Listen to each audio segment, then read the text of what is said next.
Ifan from the Strategic Day Trader, and this is your market wrap for April 24th, 2020. Qs up 1.58%, SPY up 1.39.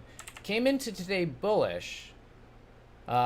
Did say that if we break underneath yesterday's low, we would be back to neutral. Wouldn't be convinced that we're coming in quite yet. Looks like we poked below and then kind of recovered right away.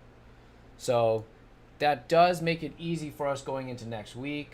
Still gonna be bullish. All right, we were bearish for a little bit there, about a day, and then once we gapped up and pulled back, right, this was kind of the area that we needed to hold. So far we are holding, okay, on the Qs and SPY. So bullish again going into Monday, all right, on the Qs. Now we'll see if this area, this base starts to play out more. We will get choppier trading if that's the case.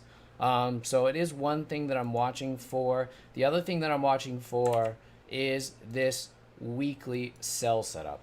Will this weekly sell setup come into play? That would be underneath this week's low on the Qs and the SPY. Okay, it was a pretty strong recovery. Okay, we recovered most of the way back up after the drop from the highs. Okay, so I don't think if we trigger the weekly sell setup that we're going to come in right away. Okay, but it will change the bias, okay, because we will have conflict here on the weekly with the daily uptrend that we're in. Okay, so going into Monday, bullish bias. We'll see how the hourly and the weekly play out. I mean, hourly still looks bullish, but it is, you can see that we started to kind of put in a range here.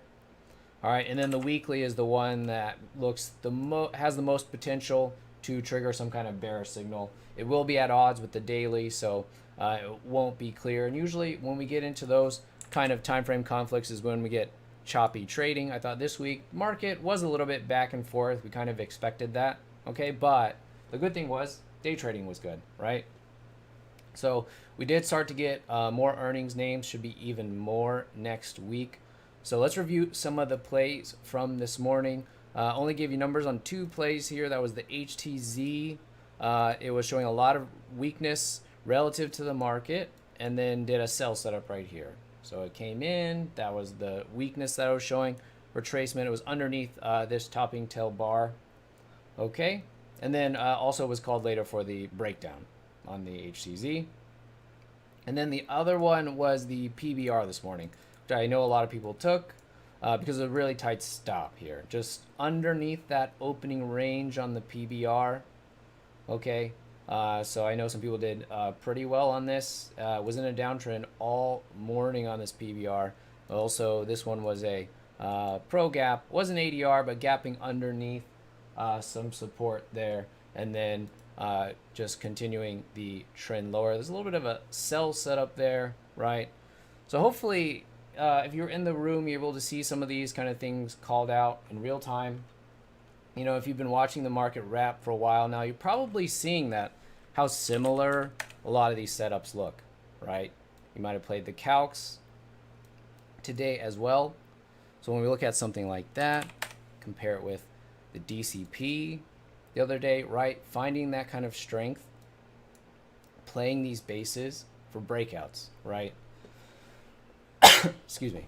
All right, so yeah, so that was, you know, your chance if you've been following the market wrap this week to check out kind of the room and even follow along. You know, I know some people have been taking the plays and, you know, it was free this week. So you were kind of, you know, getting paid to be there. I think there shouldn't be question in anyone's mind that if you just take the plays that you would have had a nice week.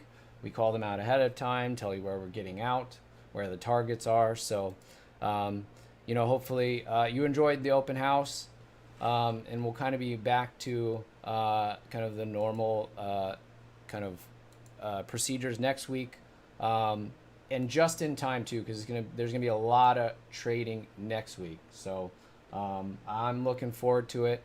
If we get some additional market volatility because of the weekly sell setup, that'll only make things better. But I don't think that even if we trigger this weekly sell setup, that we're going to get going right away. So the focus next week will still be on the gaps, okay? The earnings names, that's what we'll be focused on, just like we were this week, okay? And a lot of these things came up later, like the HTZ, we didn't have it at the open. The IVZ yesterday was on the earnings list, but this was an additional gap that we caught later. So, sometimes even though the gaps list that we started off with, and I felt that was the case like all week, that the starting gaps list wasn't really all that impressive. But eventually, we found stuff. Eventually, stuff set up. So had to be a little bit patient this week, I think. There wasn't a lot of stuff to just go after kind of right at the open on the merit of the gap itself. All right, but that's fine. We'll see if next week things pick up even more. If we have more things to trade at the open, it'll all depend on the quality of the gaps. All right. So hopefully you did well this week. If you followed along with the call, it should have done pretty well. All right, and we'll be back at it next week. Okay? Enjoy your weekend, and I'll talk to you on Monday.